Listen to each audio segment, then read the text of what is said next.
Why shouldn't waiters and waitresses make more money? They're making $25 to $30 an hour, so how much money do you think they should make? Do you think they should make twice as much as a college graduate or 3 times as much as a college graduate? Well, shouldn't the people decide? They're not. They're not deciding. The politicians are deciding. This is not being driven by the servers and bartenders in the community. They don't even know this is going on. This is being driven by the politicians, purely. As a practical matter, what would it do to your business if you had to pay $11.73 an hour plus tips? It's going to inflate my costs. I mean, look at it. In the industry, the restaurant industry, if you're doing well, you're making 5 to 10% profit. We're not getting rich. This isn't like a get-rich scheme kind of industry. I mean, the average restaurant lasts, what, 3 years? So it's all going to just come out of that profit, and then we're going to increase prices. So all that's happening is we're just driving inflation. You know, yeah, they're going to make more money, and then when they go buy dinner, everything's going to cost them more, just like everything else. You know, where does it end? But my point is $25 to $30 an hour. That's what they're making in tips. That's not including their wage. Okay? So you think they're being greedy? No, I think that they work hard and they make their money and they make their tips and they make good money. Okay? It's a good profession. Most people in our profession only work 2, 3, 4 days a week and they make a living off of it, which I don't really have a problem with any of that. But for the government to come in and say, oh, they're not making enough money, well, what's enough money? $25 to $30 an hour isn't enough money? In your business, maybe. Do you think, though, that in a business that doesn't have this is a fancy place, you can charge a little more and your customers will pay it. But in other businesses, they're not making that much money with their tips and their wages. They make better than you think. I mean, I know the people at the Coney Island next door to me, and she could make $350 in a day. Yeah.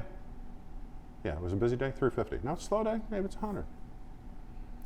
Does it bother you, though, that the legislature said, okay, we'll adopt this proposal, increase the wages, and then that same legislature said, no, we're going to take it away? You know. That's what they did. Yeah.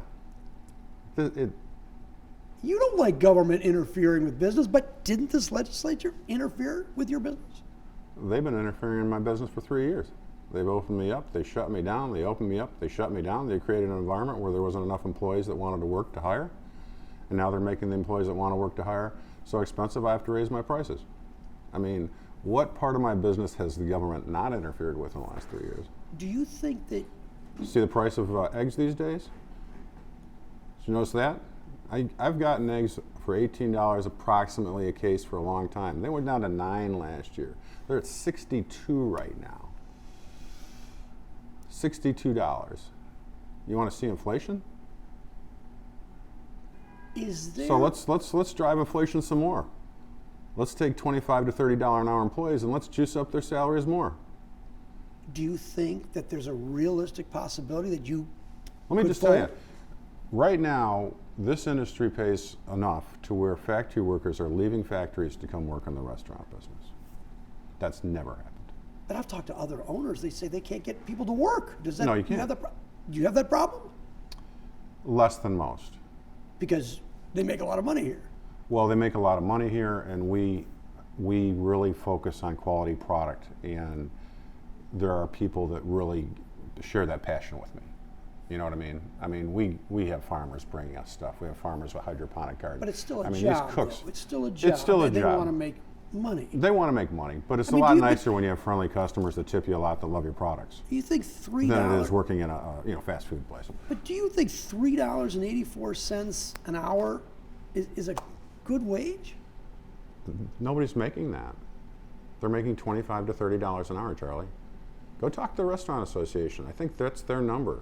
The average is $25 to $30 an hour, and we play that out. That's the number. That's what these people make. I mean, are there people that, work at a losing restaurant that doesn't have any customers? Are they making that much? No. But there's job opportunities everywhere. I mean, everybody's hiring. If you're a decent employee, you're going to find a job that makes good money. What's motivating this? Politics. Let me ask you, Charlie, what organizations fight incentive-based pay? People that want to make more money. No, what organizations fight incentive-based pay? Like tips. Like any incentive-based pay. Tips are an incentive-based pay, are they not? True. Right? They want a guarantee, though. It can't be negotiated. Once you get rid of the incentive-based pay, it can be negotiated. Think about it. Just saying. I'm not claiming to be an expert in this stuff.